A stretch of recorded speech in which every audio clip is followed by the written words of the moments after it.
Cinderella दी कहानी। एक बार दी गल है, दूर देश विच सिंड्रेला नां दी एक सोहनी कुड़ी रहिंदी सी। सिंड्रेला दी दयालु मां दी मौत तो बाद उसके पिता ने लेडी पफी नाल विआह कर लिया। लेडी पफी दियां दो घमंडी अते जलेवे भरियां धीआं सी, बिल्कुल अपनी मां वर्गियां ही।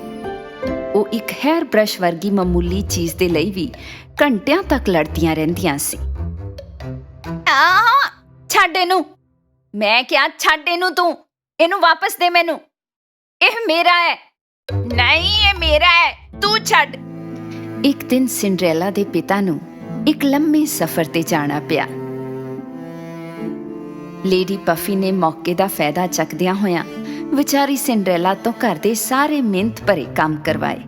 पूरे घर दी सफाई, लकड़ां नू चिमनी तक ले जाण अते खाना तैयार करन विच सिंड्रेला दा सारा समा बीत जांदा। उसदे इन्नी मेहनत करन दे बावजूद लेडी पफी ते उसदियां धीआं उसदे लई कठोर ते घमंडी सी। मां सिंड्रेला गंदी है, ਉਹਨੂੰ ਸਾਡੇ ਨਾਲ ਕਮਰੇ ਵਿੱਚ ਖਾਣ ਤੋਂ ਮਨਾ ਕਰੋ। ਹਾਂ, ਉਸ ਨੂੰ ਸਾਡੇ ਕਮਰੇ ਵਿੱਚ ਸੌਣ ਵੀ ਨਾ ਦਿਓ, ਬੁਰੇ ਸੁਪਨੇ ਆਉਂਦੇ ਨੇ। ਸਿੰਡਰੈਲਾ, ਤੂੰ ਸੁਣਿਆ ਨਾ ਮੇਰੀ ਧੀਆਂ ਨੇ ਜੋ ਕਿਹਾ, ਜਾ ਤੇ ਕੋਠੜੀ ਵਿੱਚ ਸੌਣ ਦੇ ਲਈ ਜਗ੍ਹਾ ਲੱਭ। ਵਿਚਾਰੀ ਸਿੰਡਰੈਲਾ ਕੋਠੜੀ ਵਿੱਚ ਇੱਕ ਮਿੱਟੀ ਘੱਟੇ ਨਾਲ ਭਰੇ ਪੁਰਾਣੇ ਕਮਰੇ ਵਿੱਚ ਚਲੀ ਗਈ। ਉਸਨੇ ਆਪਣੀ ਨਿੱਕੀ ਬਾਰੀ ਤੋਂ ਬਾਹਰ ਬਗੀਚੇ ਵਿੱਚ ਵੇਖਿਆ ਅਤੇ ਸਮੇਂ-ਸਮੇਂ ਤੇ ਉਹ ਇੱਕ ਬਰਫ਼ ਵਰਗੇ ਚਿੱਟੇ ਕਬੂਤਰ ਨਾਲ ਗੱਲਾਂ ਕਰਦੀ। ਹੈਲੋ ਪਿਆਰੇ ਕਬੂਤਰ। ਜਿਵੇਂ ਜਿਵੇਂ ਦਿਨ ਬੀਤਦੇ ਗਏ, ਚੁਬਾਰੇ ਤੇ ਕੋਠੜੀ ਦੀ ਸਫਾਈ ਕਰਦਿਆਂ ਹੋਇਆਂ ਸਿੰਡਰੈਲਾ ਨੂੰ ਦੋ ਛੋਟੇ ਚੂਹੇ ਮਿਲੇ। ਤੁਸੀਂ ਛੋਟੇ ਲੋਕੀ ਕੌਣ ਹੋ? ਹੈਲੋ, ਮੈਂ ਚੈਡਰ ਹਾਂ। ਤੇ ਮੈਂ ਮੋਜ਼ਰੇਲਾ। ਤੇ ਮੈਂ ਸਿੰਡਰੈਲਾ। ਤੁਹਾਨੂੰ ਪਨੀਰ ਖਾਣਾ ਬਹੁਤ ਪਸੰਦ ਹੈ ਨਾ? ਮੈਂ ਤੁਹਾਡੇ ਲਈ ਸਵੇਰੇ ਇੱਕ ਬਹੁਤ ਸਵਾਦੀ ਖਾਣਾ ਤਿਆਰ ਕਰਾਂਗੀ। ਅਸੀਂ ਭੁੱਖੇ ਮਰ ਰਹੇ ਹਾਂ। ਸਾਨੂੰ ਕਿਚਨ ਦੇ ਅੰਦਰ ਗਿਆ ਘੰਟਿਆਂ ਬੀਤ ਗਏ। ਹਾਂ, ਉੱਥੇ ਥੱਲੇ ਇੱਕ ਮਤਲਬੀ ਵੱਡੇ ਵੱਡੇ ਵਾਲਾਂ ਵਾਲਾ ਰਾਖਸ਼ ਹੈ। ਉਹ ਦੁਸ਼ਟ ਬਿੱਲੀ ਪਾਪੂ ਹੈ। ਕੱਲ ਸਵੇਰੇ ਸਭ ਤੋਂ ਪਹਿਲਾਂ ਮੈਂ ਤੁਹਾਡੇ ਲਈ ਬਹੁਤ ਸਵਾਦੀ ਖਾਣਾ ਬਣਾਵਾਂਗੀ। ਅਗਲੀ ਸਵੇਰ ਸਿੰਡਰੈਲਾ ਬਿਨਾਂ ਕੋਈ ਸ਼ੋਰ ਕੀਤੇ ਰਸੋਈ ਵਿੱਚ ਚਲੀ ਗਈ। ਚਲਾਕ ਬਿੱਲੀ ਪਾਪੂ ਚੈਡਰ ਅਤੇ ਮੋਜ਼ਰੇਲਾ ਦਾ ਸ਼ਿਕਾਰ ਕਰਨ ਦੇ ਲਈ ਰਸੋਈ ਵਿੱਚ ਛੋਟੀ ਮਾਊਸ ਮੁਰੀ ਦੇ ਸਾਹਮਣੇ ਇੰਤਜ਼ਾਰ ਕਰ ਰਹੀ ਸੀ। ਸਿੰਡਰੈਲਾ ਨੇ ਚੁੱਪਚਾਪ ਪਨੀਰ ਦੇ ਕੁਝ ਟੁਕੜੇ ਲੈ ਲਏ ਅਤੇ ਕੋਠੜੀ ਦੇ ਵੱਲ ਚਲੀ ਗਈ। ਪਰ ਐਨ ਵਕਤ ਤੇ ਲੇਡੀ ਪਫੀ ਦੀ ਧੀਆਂ ਨੇ ਉਸ ਨੂੰ ਫੜ ਲਿਆ। ਇਹ ਤੂੰ ਹੱਥ ਵਿੱਚ ਕੀ ਫੜਿਆ ਹੋਇਆ ਹੈ ਤੇ ਤੂੰ ਇਸ ਨੂੰ ਕਿੱਥੇ ਲੈ ਜਾ ਰਹੀ ਹੈ? ਇਹ ਸਿਰਫ ਕੁਝ ਪਨੀਰ ਹੈ, ਨਾਸ਼ਤੇ ਦੇ ਲਈ। ਮਾਂ, ਸਿੰਡਰੈਲਾ ਸਾਡਾ ਖਾਣਾ ਚੋਰੀ ਕਰ ਰਹੀ ਹੈ। ਮੈਂ ਚੋਰੀ ਕਰ ਰਹੀ ਹਾਂ? ਮੈਂ ਕਦੇ ਕੁਝ ਚੋਰੀ ਨਹੀਂ ਕਰਦੀ। ਇੱਕ ਤਾਂ ਚੋਰੀ ਤੇ ਉੱਤੋਂ ਝੂਠ ਵੀ। ਤੂੰ ਕਿੰਨੀ ਚਲਾਕ ਕੁੜੀ ਐ ਨੀ। ਛੋਟੇ ਚੂਹੇ ਥੱਲੇ ਗਏ ਅਤੇ ਦੁਸ਼ਟ ਭੈਣਾਂ ਨੂੰ ਡਰਾਉਣ ਦੇ ਲਈ ਰਸੋਈ ਵਿੱਚ ਇੱਧਰ ਉੱਧਰ ਭੱਜਣ ਲੱਗੇ। ਇੱਕ ਚੂਹਾ ਲੱਗਦਾ ਹੈ। ਉਹ ਘਰ ਵਿੱਚ ਇੱਕ ਚੂਹਾ ਹੈ। ਮਾਂ, ਮੈਨੂੰ ਬਹੁਤ ਡਰ ਲੱਗਦਾ ਹੈ। ਨਹੀਂ, ਇੱਕ ਨਹੀਂ, ਇੱਥੇ ਤੇ ਦੋ ਨੇ। ਲੇਡੀ ਪਫੀ ਬਸ ਚੂਹਿਆਂ ਨੂੰ ਪਕੜਨ ਹੀ ਵਾਲੀ ਸੀ ਕਿ ਤਦੇ ਕਿਸੇ ਨੇ ਬੂਹਾ ਖੜਕਾਇਆ। ਸ਼ਾਹੀ ਰਾਜਦੂਤ ਆਏ ਸੀ। ਰਾਜਾ ਨੇ ਆਪਣੇ ਮਹਿਲ 'ਚ ਤੁਹਾਨੂੰ ਸਾਰਿਆਂ ਨੂੰ ਗ੍ਰੈਂਡ ਬਾਲ ਤੇ ਦਾਵਤ ਤੇ ਬੁਲਾਇਆ ਹੈ। ਸਾਰੇ ਦੇਸ਼ ਦੀਆਂ ਮੁਟਿਆਰਾਂ ਨੂੰ ਰਾਜਾ ਨੇ ਆਪਣੇ ਗ੍ਰੈਂਡ ਬਾਲ ਤੇ ਸੱਦਾ ਦਿੱਤਾ ਹੈ। ਜਿਵੇਂ ਹੀ ਉਹਨਾਂ ਨੇ ਬਾਲ ਡਾਂਸ ਦੇ ਬਾਰੇ 'ਚ ਸੁਣਿਆ, ਜੈਜ਼ਾਬੈਲ ਅਤੇ ਕਸੈਂਡਰਾ ਆਪਣੇ ਕਮਰਿਆਂ ਵਿੱਚ ਬੜੇ ਉਤਸ਼ਾਹ ਦੇ ਨਾਲ ਭੱਜੀਆਂ ਅਤੇ ਇਸ ਖਾਸ ਸ਼ਾਮ ਦੇ ਲਈ ਕੱਪੜੇ ਚੁਣਨ ਲੱਗੀਆਂ। ਲੇਡੀ ਪਫੀ ਚਾਹੁੰਦੀ ਸੀ ਕਿ ਉਸ ਦੀਆਂ ਧੀਆਂ ਹੀ ਸਭ ਤੋਂ ਸੋਹਣੀਆਂ ਵਿਖਣ, ਸੋ ਨਿਰਦਈ ਮਤਰੇਈ ਭੈਣਾਂ ਨੇ ਸਿੰਡਰੈਲਾ ਨੂੰ ਉਹਨਾਂ ਦੇ ਲਈ ਸੋਹਣੀ ਬਾਲ ਡਰੈਸ ਤਿਆਰ ਕਰਨ ਦੇ ਲਈ ਮਜਬੂਰ ਕੀਤਾ। ਅਗਲਾ ਦਿਨ ਆ ਗਿਆ। ਸਿੰਡਰੈਲਾ ਬਹੁਤ ਥੱਕੀ ਹੋਈ ਸੀ। ਉਸ ਦੇ ਛੋਟੇ ਦੋਸਤਾਂ ਨੇ ਉਸ ਨੂੰ ਜਗਾਉਣ ਦੀ ਕੋਸ਼ਿਸ਼ ਕੀਤੀ। ਸਿੰਡਰੈਲਾ, ਜਾਗ, ਉੱਠ, ਤੂੰ ਬਾਲ ਤੇ ਜਾਣਾ ਹੈ। ਪਰ ਮੇਰੇ ਕੋਲ ਤੇ ਇੱਕ ਵੀ ਡਰੈਸ ਨਹੀਂ। ਮੇਰੇ ਕੋਲ ਇੱਕ ਹੀ ਡਰੈਸ ਹੈ ਜੋ ਗੰਦੀ ਹੈ। ਆਪਣੀਆਂ ਅੱਖਾਂ ਬੰਦ ਕਰ ਸਿੰਡਰੇਲਾ, ਤੇਰੇ ਲਈ ਇੱਕ ਸਰਪ੍ਰਾਈਜ਼ ਹੈ। ਉਸਦੇ ਛੋਟੇ ਦੋਸਤ ਸਿੰਡਰੇਲਾ ਨੂੰ ਕਮਰੇ ਦੇ ਵਿਚਕਾਰ ਲੈ ਗਏ। ਚਿੱਟੇ ਕਬੂਤਰ ਨੇ ਆਪਣੀ ਚੁੰਝ ਨਾਲ ਦੀਵਾਰ ਤੇ ਲੱਗੇ ਕੱਪੜੇ ਨੂੰ ਚੁੱਕ ਦਿੱਤਾ। ਟਾਟਾ! ਮੈਨੂੰ ਵਿਸ਼ਵਾਸ ਨਹੀਂ ਹੋ ਰਿਹਾ, ਇਹ ਤੇ ਕਿੰਨੀ ਸੋਹਣੀ ਡਰੈਸ ਹੈ। ਸਿੰਡਰੇਲਾ ਨੇ ਆਪਣੀ ਨਵੀਂ ਡਰੈਸ ਪਾਈ, ਵਾਲਾਂ ਨੂੰ ਸੰਵਾਰਿਆ ਅਤੇ ਫਿਰ ਥੱਲੇ ਚਲੀ ਗਈ। ਪਰ ਉਸਦੀ ਦੁਸ਼ਟ ਮਤਰੇਈ ਭੈਣਾਂ ਨੇ ਸਿੰਡਰੇਲਾ ਨੂੰ ਵੇਖਿਆ ਅਤੇ ਜਲ ਕੇ ਸੜ ਭੁੰਨ ਗਈਆਂ। ਲੇਡੀ ਪਫੀ ਨਹੀਂ ਚਾਹੁੰਦੀ ਸੀ ਕਿ ਸਿੰਡਰੇਲਾ ਬਾਲ ਵਿੱਚ ਜਾਵੇ, ਕਿਉਂਕਿ ਉਸਨੇ ਵੇਖਿਆ ਕਿ ਉਸਦੀ ਧੀਆਂ ਦੇ ਮੁਕਾਬਲੇ ਉਹ ਬਹੁਤ ਸੋਹਣੀ ਹੈ। ਇਸ ਲਈ ਉਸਨੇ ਲਿਵਿੰਗ ਰੂਮ ਦੀ ਚਿਮਨੀ ਤੇ ਸੇਮ ਦੀ ਫਲੀਆਂ ਦਾ ਕਟੋਰਾ ਸੁੱਟ ਦਿੱਤਾ ਤਾਂ ਜੋ ਉਹਨਾਂ ਨੂੰ ਚੁਣਨ ਵਿੱਚ ਸਿੰਡਰੇਲਾ ਦਾ ਸਮਾਂ ਬੀਤ ਜਾਵੇ। ਜੇ ਤੂੰ ਸਵਾਹ ਵਿੱਚੋਂ ਫਲੀਆਂ ਨੂੰ ਚੁਣ ਕੇ 5 ਮਿੰਟ ਦੇ ਅੰਦਰ ਕਟੋਰੇ ਵਿੱਚ ਪਾ ਦੇਂਗੀ ਤਾਂ ਹੀ ਤੂੰ ਸਾਡੇ ਨਾਲ ਬਾਲ ਤੇ ਜਾ ਸਕਦੀ ਹੈ। ਹਾਂ। ਸਿੰਡਰੇਲਾ ਬਾਲ ਤੇ ਜਾਣ ਦੇ ਲਈ ਕੁਝ ਵੀ ਕਰ ਸਕਦੀ ਸੀ, ਇਸ ਲਈ ਉਹ ਫਲੀਆਂ ਚੁਣਨ ਲੱਗੀ। ਉਸਦੇ ਛੋਟੇ ਦੋਸਤਾਂ ਨੇ ਉਸਦੀ ਹਾਲਤ ਵੇਖੀ ਤੇ ਮਦਦ ਕਰਨ ਲਈ ਆ ਗਏ। 5 ਮਿੰਟ ਦੇ ਅੰਦਰ ਉਹਨਾਂ ਨੇ ਸਾਰੀਆਂ ਫਲੀਆਂ ਚੁਣੀਆਂ ਅਤੇ ਵਾਪਸ ਕਟੋਰੇ ਵਿੱਚ ਪਾ ਦਿੱਤੀਆਂ। ਸਿੰਡਰੇਲਾ ਲੇਡੀ ਪਫੀ ਦੇ ਪਿੱਛੇ ਭੱਜੀ ਜੋ ਨਿਕਲਣ ਦੇ ਲਈ ਤਿਆਰ ਸੀ ਅਤੇ ਉਸਨੂੰ ਪੂਰਾ ਕਟੋਰਾ ਵਿਖਾਇਆ। ਲੇਡੀ ਪਫੀ ਹਾਲੇ ਵੀ ਸਿੰਡਰੇਲਾ ਨੂੰ ਬਾਲ ਤੇ ਨਹੀਂ ਲੈ ਜਾਣਾ ਚਾਹੁੰਦੀ ਸੀ, ਇਸ ਲਈ ਇਸ ਵਾਰ ਉਸਨੇ ਸਿੰਡਰੇਲਾ ਦੀ ਗੰਦੀ ਡਰੈਸ ਦਾ ਬਹਾਨਾ ਬਣਾ ਦਿੱਤਾ ਅਤੇ ਉਹ ਸਿੰਡਰੇਲਾ ਨੂੰ ਘਰ ਵਿੱਚ ਇਕੱਲਿਆਂ ਛੱਡ ਕੇ ਰਾਜਕੁਮਾਰ ਦੇ ਮਹਿਲ ਵੱਲ ਚਲੀਆਂ ਗਈਆਂ।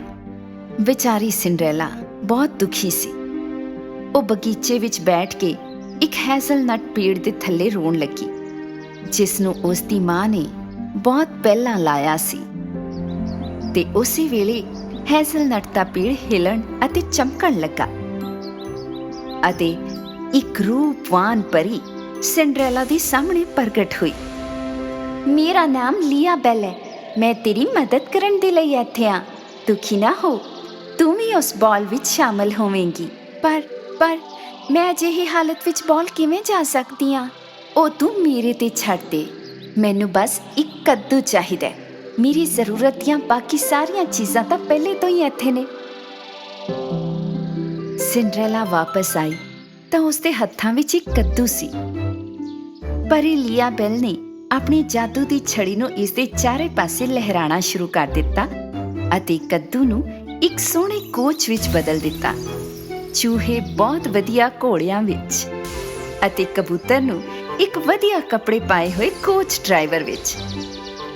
ਸਿੰਡਰੇਲਾ ਨੂੰ ਵਿਸ਼ਵਾਸ ਨਹੀਂ ਹੋ ਰਿਹਾ ਸੀ ਜੋ ਉਸਨੇ ਵੇਖਿਆ। ਪਰ ਕਿਵੇਂ? ਤੁਸੀਂ ਕਿਵੇਂ ਕੀਤਾ ਲੀਆ ਬੈਲ? ਪਰੀ ਨੇ ਆਪਣੀ ਜਾਦੂ ਦੀ ਛੜੀ ਫੇਰ ਤੋਂ ਲਹਿਰਾਈ ਅਤੇ ਸਿੰਡਰੇਲਾ ਨੂੰ ਇੱਕ ਸੋਹਣੀ ਨੀਲੀ ਪੋਸ਼ਾਕ ਪਵਾ ਦਿੱਤੀ। ਉਸਦੇ ਪੈਰਾਂ ਵਿੱਚ ਚਮ-ਚਮ ਕਰਦੀ ਕੱਚ ਦੀ ਜੁੱਤੀ ਸੀ। ਮੈਂ ਹੁਣ ਇੱਕ ਰਾਜਕੁਮਾਰੀ ਵਾਂਗ ਦਿਸਦੀ ਹਾਂ। ਸ਼ੁਕਰੀਆ ਲੀਆ ਬੈਲ। ਬਾਲ ਤੇ ਜਾਣ ਦਾ ਸਮਾਂ ਹੋ ਚੁੱਕਿਆ ਹੈ, ਛੇਤੀ ਕਰ। ਬਾਲ ਤੇ ਜਾਣ ਤੋਂ ਪਹਿਲਾਂ ਪਰੀ ਨੇ ਸਿੰਡਰੇਲਾ ਨੂੰ ਚਿਤਾਇਆ, ਪਰ ਭੁੱਲੀ ਨਾ, ਤੈਨੂੰ ਅੱਧੀ ਰਾਤ ਤੱਕ ਵਾਪਸ ਆਣਾ ਹੀ ਹੋਵੇਗਾ, ਨਹੀਂ ਤਾਂ ਜਾਦੂ ਚਲਾ ਜਾਵੇਗਾ ਅਤੇ ਸਭ ਕੁਝ ਪਹਿਲਾਂ ਵਰਗਾ ਹੋ ਜਾਵੇਗਾ। ਸਿੰਡਰੇਲਾ ਨੇ ਪਰੀ ਦੀ ਗੱਲ ਧਿਆਨ ਨਾਲ ਸੁਣੀ ਅਤੇ ਫਿਰ ਮਹਿਲ ਵੱਲ ਚਲੀ ਗਈ। ਕੱਦੂ ਕੋਚ ਵੱਡੇ ਮਹਿਲ ਦੇ ਸਾਹਮਣੇ ਰੁਕ ਗਿਆ। ਸਿੰਡਰੇਲਾ ਆਪਣੀ ਕਮਾਲ ਦੀ ਸੁੰਦਰਤਾ ਦੇ ਨਾਲ ਮਹਿਲ ਵਿੱਚ ਦਾਖਲ ਹੋਈ। ਬਾਲ ਦੇ ਮਹਿਮਾਨ ਸਿੰਡਰੇਲਾ ਨੂੰ ਵੇਖ ਕੇ ਹੈਰਾਨ ਸੀ ਕਿ ਇਹ ਇੰਨੀ ਸੋਹਣੀ ਮੁਟਿਆਰ ਕੌਣ ਹੈ। ਨਾ ਤੇ ਲੇਡੀ ਪਫੀ ਤੇ ਨਾ ਹੀ ਉਸ ਦੀ ਧੀਆਂ ਨੂੰ ਅੰਦਾਜ਼ਾ ਹੋਇਆ ਕਿ ਇਹ ਸੋਹਣੀ ਕੁੜੀ ਅਸਲ ਵਿੱਚ ਸਿੰਡਰੇਲਾ ਸੀ। ਪ੍ਰਿੰਸ ਲੀਓ ਬਦੋ-ਬਦੀ ਸਿੰਡਰੇਲਾ ਵੱਲ ਖਿੱਚਦਾ ਗਿਆ ਅਤੇ ਉਸ ਨੂੰ ਉਸ ਨਾਲ ਪਹਿਲੀ ਨਜ਼ਰ ਵਿੱਚ ਹੀ ਪਿਆਰ ਹੋ ਗਿਆ। ਸੋਹਣੀ ਮੁਟਿਆਰੇ, ਕੀ ਮੈਂ ਤੇਰੇ ਨਾਲ ਨੱਚ ਸਕਦਾ ਹਾਂ?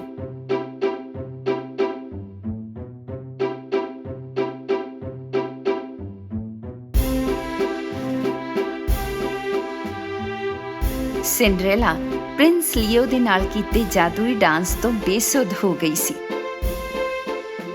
ਤਾਂ ਜੋ ਉਹ ਸਮੇਂ ਦੇ ਬਾਰੇ 'ਚ ਭੁੱਲ ਜਾਵੇ। ਪਰ ਜਦੋਂ ਘੜੀ ਵਿੱਚ 12 ਵੱਜਣ ਹੀ ਵਾਲੇ ਸੀ, ਉਸ ਨੂੰ ਪਰੀ ਦੀ ਚੇਤਾਵਨੀ ਯਾਦ ਆਈ। ਤੈਨੂੰ ਅੱਧੀ ਰਾਤ ਤੱਕ ਵਾਪਸ ਆਣਾ ਹੋਵੇਗਾ, ਨਹੀਂ ਤਾਂ।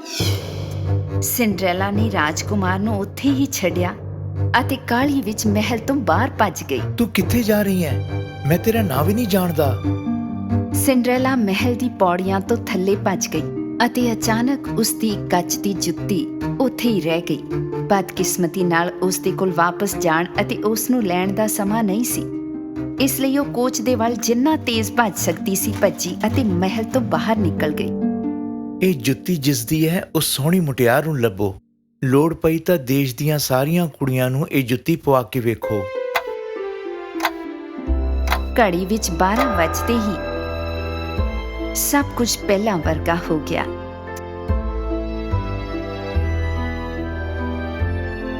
ਸਿੰਡਰੈਲਾ ਕੋਠੜੀ ਵਿੱਚ ਆਪਣੇ ਕਮਰੇ ਵਿੱਚ ਵਾਪਸ ਚਲੀ ਗਈ। ਉਹ ਉਸ ਜਾਦੂਈ ਰਾਤ ਦੇ ਬਾਰੇ ਸੋਚਣ ਲੱਗੀ ਜੋ ਉਸਨੇ ਰਾਜਕੁਮਾਰ ਲੀਓ ਦੇ ਨਾਲ ਗੁਜ਼ਾਰੀ ਸੀ। ਉਸ ਨੂੰ ਉਹਦੇ ਨਾਲ ਪਿਆਰ ਹੋ ਗਿਆ ਸੀ, ਪਰ ਇਹ ਨਾਮੁਮਕਿਨ ਲੱਗ ਰਿਹਾ ਸੀ ਕਿ ਰਾਜਕੁਮਾਰ ਉਸ ਨੂੰ ਉਸ ਦੇ ਪੁਰਾਣੇ ਗੰਦੇ ਕੱਪੜਿਆਂ ਵਿੱਚ ਪਛਾਣ ਲਵੇਗਾ।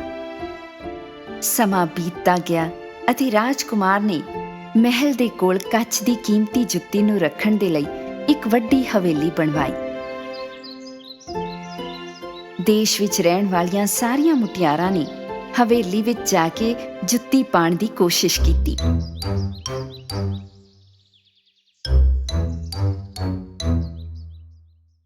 ਇੱਥੋਂ ਤੱਕ ਕਿ ਲੇਡੀ ਪਫੀ ਅਤੇ ਉਸ ਦੀਆਂ ਧੀਆਂ ਵੀ ਮਸ਼ਹੂਰ ਹਵੇਲੀ ਵਿੱਚ ਜਾ ਕੇ ਆਈਆਂ, ਪਰ ਤੂੰ ਘਰੇ ਹੀ ਰਹਿ। ਇਹ ਹੋ ਹੀ ਨਹੀਂ ਸਕਦਾ ਕਿ ਜੁੱਤੀ ਤੇਰੇ ਪੈਰਾਂ ਵਿੱਚ ਆਵੇ। ਬਿਲਕੁਲ, ਜੁੱਤੀ ਤਾਂ ਕੈਸੈਂਡਰਾ ਜਾਂ ਮੈਨੂੰ ਹੀ ਫਿੱਟ ਆਉਣ ਵਾਲੀ ਹੈ।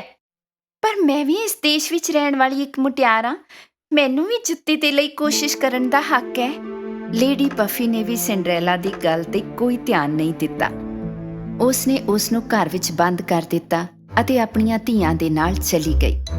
ਬੇਸ਼ੱਕ ਕੱਚ ਦੀ ਜੁੱਤੀ ਨਾ ਤਾਂ ਕੈਸੈਂਡਰਾ ਦੇ ਪੈਰਾਂ ਵਿੱਚ ਫਿੱਟ ਹੋਈ ਤੇ ਨਾ ਹੀ ਜੇਜ਼ਾਬੈਲ ਦੇ। ਜੇ ਮੈਂ ਬਸ ਥੋੜੀ ਹੋਰ ਕੋਸ਼ਿਸ਼ ਕਰਾਂ ਤੇ ਮੈਨੂੰ ਲੱਗਦਾ ਹੈ ਮੈਨੂੰ ਫਿੱਟ ਆ ਜਾਵੇ।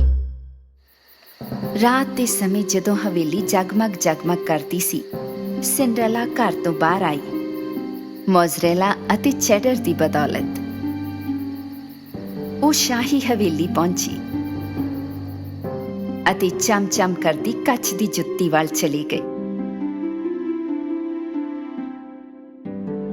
ਜਿਵੇਂ ਹੀ ਉਹ ਜੁੱਤੀ ਨੂੰ ਪਾਉਣ ਦੀ ਕੋਸ਼ਿਸ਼ ਕਰਨ ਵਾਲੀ ਸੀ, ਰਾਜਕੁਮਾਰ ਲੀਓ ਨੇ ਕਮਰੇ ਵਿੱਚ ਕਦਮ ਰੱਖਿਆ। ਖੜ ਜਾਓ, ਹਿੱਲਿਓ ਨਾ, ਤੁਸੀਂ ਇਹ ਜੁੱਤੀ ਖਰਾਬ ਕਰ ਦੋਗੇ। ਨਹੀਂ, ਇਹ ਮੇਰੀ ਜੁੱਤੀ ਹੈ। ਇਹ ਮੇਰੇ ਪੈਰ ਵਿੱਚ ਇੱਕਦਮ ਫਿੱਟ ਆਉਂਦੀ ਹੈ। ਉਹ ਸੱਚ ਕਹਿ ਰਹੀ ਹੈ, ਉਹ ਸਿੰਡਰੈਲਾ ਹੈ। ਸਿੰਡਰੈਲਾ ਨੇ ਹਿੰਮਤ ਕਰਕੇ ਪ੍ਰਿੰਸ ਲੀਓ ਦੇ ਸਾਹਮਣੇ ਜੁੱਤੀ ਪਾਈ ਅਤੇ ਉਸਨੇ ਮਹਿਸੂਸ ਕੀਤਾ ਕਿ ਜੁੱਤੀ ਸਿੰਡਰੈਲਾ ਦੇ ਪੈਰ ਵਿੱਚ ਬਿਲਕੁਲ ਫਿੱਟ ਬੈਠਦੀ ਹੈ। ਉਸ ਰਾਤ ਤੁਸੀਂ ਹੀ ਉਹ ਸੋਹਣੀ ਮੁਟਿਆਰ ਹੋ ਜਿਸ ਨਾਲ ਉਸ ਰਾਤ ਮੈਂ ਨੱਚਿਆ ਸੀ। ਕੀ ਮੈਂ ਤੁਹਾਡਾ ਨਾਂ ਜਾਣ ਸਕਦਾ? ਮੇਰਾ ਨਾਂ ਸਿੰਡਰੈਲਾ ਹੈ। ਸਿੰਡਰੈਲਾ। ਕੀ ਤੂੰ ਮੇਰੇ ਨਾਲ ਵਿਆਹ ਕਰੇਂਗੀ ਸਿੰਡਰੈਲਾ? ਸਿੰਡਰੈਲਾ ਨੇ ਖੁਸ਼ੀ ਨਾਲ ਹਾਂ ਕਿਹਾ, ਜਿਸ ਨਾਲ ਉਹ ਪਿਆਰ ਕਰਦੀ ਸੀ। ਉਹਨਾਂ ਨੇ ਵੱਡੇ ਮਹਿਲ ਵਿੱਚ ਵਿਆਹ ਕੀਤਾ ਅਤੇ ਉਸ ਤੋਂ ਬਾਅਦ ਹਮੇਸ਼ਾ ਖੁਸ਼ ਰਹੇ।